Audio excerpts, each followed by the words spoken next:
Right. So there is this article on Clutch Points saying that Utah should be coming into what the Utah Mammoth should be doing going into the Olympic break. Now, obviously, that came and went today. For those of you who don't know, there is kind of like a soft deadline before going into the Olympic break. There's something called the roster freeze. So it happens today at around 1 o'clock in the afternoon, our time. Now, keep in mind the real trade deadline is actually March 6th. However, that a lot of people treat this as kind of a soft deadline because you don't want to make trades after it with the potential of that player being hurt in international competition. So a lot of them just try to make the trade ahead of time, Right. going into it. So a lot of people treat this kind of as a soft deadline. And that's kind of what this article was talking about. We'll link it in the description here when we post this to the Utah Mammoth channel. Utah Mammoth DNA channel.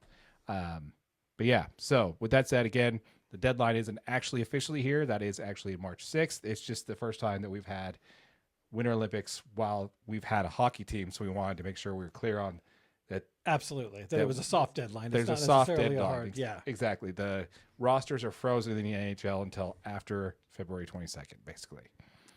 So what were your takeaways from this article? I mean, there's a lot of good stuff. I mean, it goes in and it kind of talks about how, I mean, really just how good the Mammoth's been this year. I mean, they are like really one of the league's biggest surprises. They've been playing great. The offense needs a little bit of improvement, but it doesn't help having Logan Cooley and Alex Kerfoot out. This is a really a team that's really making strides in the correct direction, and they do got a little bit of cap space to play with, which is nice. So when they do get back from Olympic break, obviously there's still some room to make some moves there. And I mean, it's still a super exciting time for the Utah Mammoth team, and we got some flexibility and also some needs move as we go into winter break. Yeah, absolutely. So the article does say that we need to improve on offense, like you mentioned. Utah is currently sitting 16th in offense, which is dead center in the league. For those of you who don't understand hockey, there are 32 teams. And not necessarily don't understand hockey, but are new to hockey, like us. There are 32 teams. So when you're 16th, AJ, that is down the middle, my friend. Yeah. Right? Like if you're that's as in the middle as you can get. Exactly. Yeah. Yeah. I mean, if you're in that, you don't want to be that. If you want typically you want to be in the top half offensively and the top half defensively to be considered a real threat.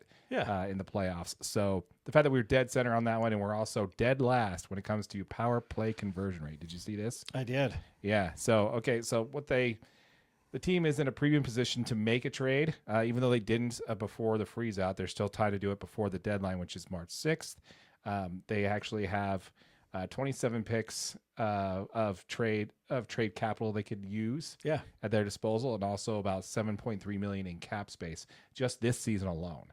Now, if we wait to the to the summer, that goes up to $27.7 million. So to me, that kind of makes me think like, you know what? Hey, we were going to get there with this team. To me, that kind of screams that. Yeah. Right. Let's see where this team can go. Let's see what we can do. But their article does make an interesting case for this player, Nazem Kadri. Kadri. Yeah, Nazem Kadri from the Flames. Did you hear this? Yeah, I saw it in the article, and I mean, good, solid player, and he's an ideal trade target specifically because he is a right-handed defenseman, right? Yes, he would probably play. Yeah. I mean that's one of the areas that this team does need some help in. When most of your playoff experience is coming from, Mikhail Sergachev and Nate Schmidt, you've got to look to back those guys up and continue to grow in every single area that you can. No, I agree. This Kadri, Nazem Kadri from the Flames, said he'd be perfect for this team. I mean, he is currently at 35 points, 9 goals, 26 assists. Part of that. But however, this season he's got 13 points, 2 goals, 11 assists in power play minutes this season. So basically what they're doing is they're making the suggestion that like, hey, if Utah wants to improve on their power play conversions, then adding a guy like Nazem Kadri should be somebody they should be targeting. I think he's a good fit salary-wise. He's under contract until the 2028-2029 season, which is when we'd probably see a little bit more defensemen that we have in the what I call the minor leagues. I don't know if that's what it's called in hockey. So roast me in the comments on that one. But anybody who's in the other the minor leagues could be brought up would be around that time. But they don't mention who Utah would actually be giving up in this deal, and I think that's the key thing. Maybe Schmaltz, who's on an expiring contract, or Jusa, maybe, who's also a defenseman, maybe, but he's younger and has a lot more controllable years to him. So I'm just kind of like, you could throw that idea out there, but if you're not really showing what Utah would give up in that space, and I don't necessarily want to give up Schmaltz, he's been such a potent part of our team. Yeah. In the game I watched, he had a goal.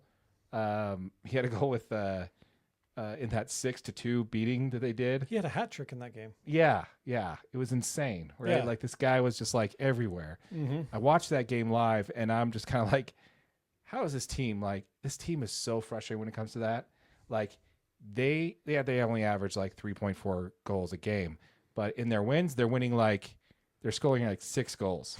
Yeah. There's no 2-1 wins for them. It's all or nothing. They're either scoring 6 or losing with 2 goals.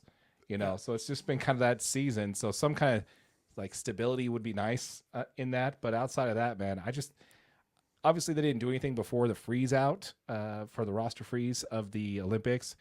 And honestly, man, I don't know if this kind of move is what they're going to do going into the trade deadline. Sure, it sucks that they're dead last, but we also got Logan Cooley, who hasn't been on the ice yet, which could also really help with this. Yes. And who else was hurt? Oh, Alex Kerfoot. Yeah, I don't know what Kerfoot would do in regards to that, but let us know in the comments. Yeah, he's a defenseman, but he's talented. He's a talented defenseman, but I don't know what his stats are on the power play. So, Yeah. But honestly, I think just simply having those guys back would be enough, So I don't know. I think they stand pat at the trade deadline. Don't do anything. What do you think? Yeah, I mean, I think this team's happy with kind of what they have and the direction that they're going, and I think that's the best move. You kind of just keep letting these guys, especially some of these guys that are inexperienced, right? A lot of our star players like, JJ Paterka and Clayton Keller and Dylan Gunther, none of these guys have any playoff experience. No. And what you want to do is get them as much ice time as you possibly can. Make sure that they understand that if this team can push into the playoffs, you're going to have significant time and significant opportunity to go out there and lead this team to some playoff victory. Absolutely. Yeah.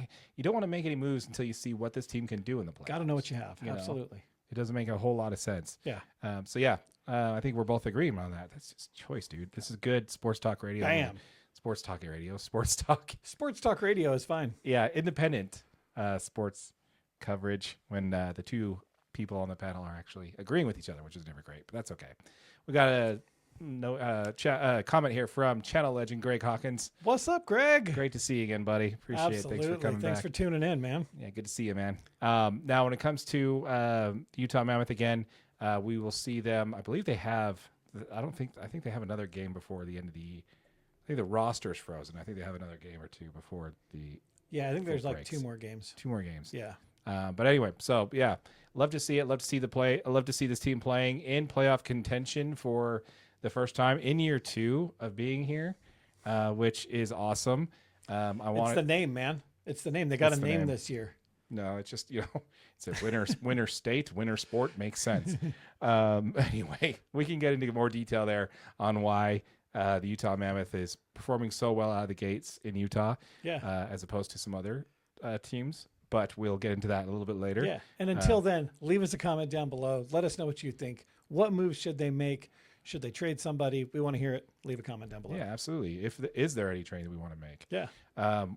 With that said, folks, we did want to talk to you quickly about Utah Mammoth. You're watching this on our live stream, or if you're checking this out on YouTube or listening to the podcast, we did launch a channel specifically for your Utah Mammoth called Utah Mammoth DNA. All of our Mammoth content will be posted here first. So if you have not yet, check out that channel. A link to that will be in the description down below. And we'd love to see you over there. Yep. We're doing a giveaway on that channel, right? Yeah, I think we're giving away a jersey once that channel hits 1,000 subscribers, right? Yeah, absolutely. Yeah, so make sure you're in there for that. Clayton Keller jersey. That'd be awesome. Yep. Not Clayton Keller. Clayton Keller. It could be anybody. Yeah, you know what? Dealer's choice on that one. We'll let you know. Yeah. We'll let you know.